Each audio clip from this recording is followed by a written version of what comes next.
The company Huawei and its sub-brand Honor quite often bring a cool stuff. In their range there are both budget and flagship phones, but today we will talk about not ordinary representative of the middle class product, and his name is John C.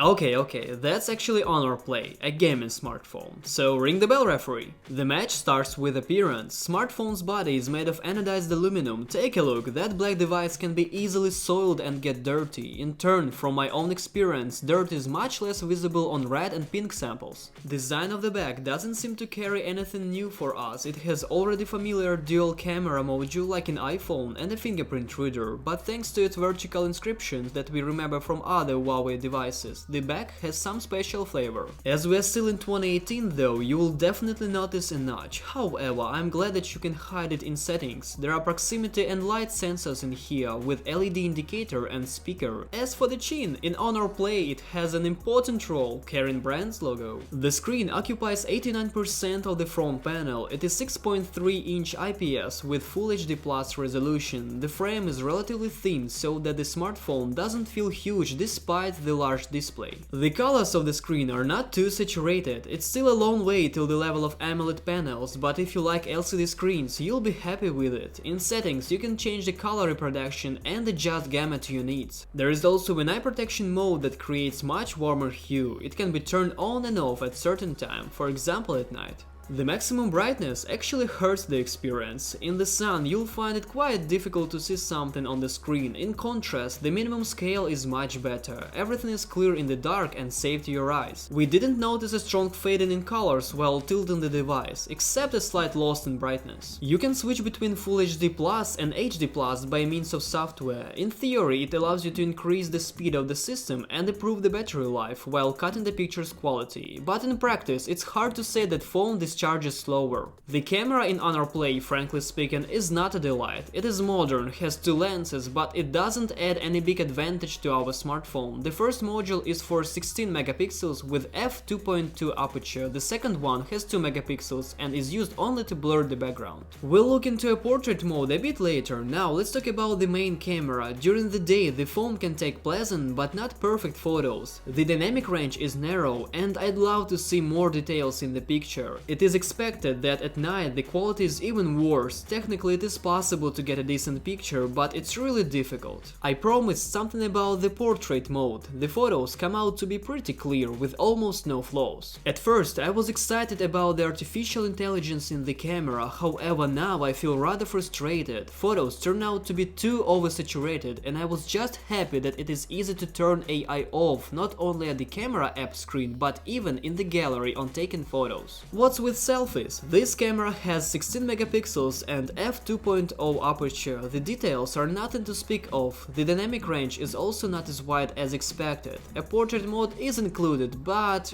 you got it, right? Videos are also troublesome. Jumping exposure, overexposure, and even software stabilization cannot be turned on when filming in 4K. It's only possible in Full HD. The maximum FPS in video is 60 and it's available only at 1080p. In other cases, you will get 30 FPS. I can assume that problems related to the camera are only due to the fact that we've got a test sample. Most likely with commercial phones you won't be so disappointed. Finally, we get to the hardware. Honor Play is called gaming smartphone for a big reason. It has a flagship chipset Kirin 970 with GPU turbo support. This feature is available exclusively for Huawei and Honor smartphones, and even not for each model. It allows you to increase the performance of graphics core up to 60% and reduce power consumption up to 30%. A little bit of science. It works in a way that software defines static objects that do not change in frames and then tells the graphic processor not to render these fragments, thereby reducing power consumption and the load on the graphics core. You can turn on GPU turbo separately through the Game Center app. In addition, there's support for games in 4D. Sounds loud, but in practice, the corresponding function only adds vibration to actions happening on the screen, like in controller. The experience is actually pretty cool, but there's just a bottom of the mountain called 4D. And of course, it doesn't work with all games. For example, in World of Tanks Blitz, this function is not available. Device has 4 gigs of RAM and 64 gigs of storage. average. While checking out the performance, PUBG with maximum graphics was running without lags and freezes. I didn't feel much heating, and the very maximum we've got was 35 degrees Celsius after 30 minutes of gameplay. The news from World of Tanks bleeds are not so smooth. Unfortunately, stable work of our guy in this game was not observed. There were rare slowdowns to 20 FPS. As for most simple games, performance is perfect, no complaints at all. The battery on 3750 mAh grants really high daily life. In active use, the smartphone can make its best up to a day and a half. Honor Play is gaming not only due to its hardware, but also a stereo sound and acoustics helps a lot. That's the work of multimedia and front-facing speakers. The sound is not enough to rouse a dead man. You can even skip a call in subway. I will just give a thumbs up to how melodic it is. The situation through headphones is better. The first and fancy fact is that mini jack has not disappeared and lives on the lower edge. Secondly, the sound is smooth, crispy, pleasant without twists in bass. The maximum volume is okay. If you are fond of wireless headphones, there's also support of aptX and aptX HD codecs. Among additional details, I can say that the phone brings a high communication quality even if you are deep in the middle of nowhere. Wi-Fi connection is also nice, plus if you are active in Google Play, you'll be happy to use NFC module here. The software source is Android 8.1 under the Emotion UI skin. On the one hand, it has a wide functionality range and stable performance. On the other hand, its design could be more shiny, but it seems to be fine if your eyes are not so picky. There is also a face unlock, but only through the front camera, which means that in the dark you can forget about it. But don't worry, you can deal with it as the fingerprint reader is lightning quick and works even with wet hands. You can navigate through smartphone by using buttons. These are completely the same as in old Google Pixel, or gestures that are familiar to use of Huawei smartphones with fingerprint scanner on the front panel. If you swipe to the left, the gesture will open the multitasking menu, the touch will get you back, and the holding basically works like a home button. It's time for the final words. Honor Play is the most affordable smartphone with Kirin 970, nice battery life and pleasant screen. If the quality of cameras doesn't mean a lot for you, Honor Play can safely be an option to buy. In all other cases, device is at least not bad. As always, the links to these products in various online stores will be waiting for you in the description box. Do not forget to hit the like button, subscribe to our channel and turn the sacred bell. I thank you for watching and you will see my face in the next video. Cheers!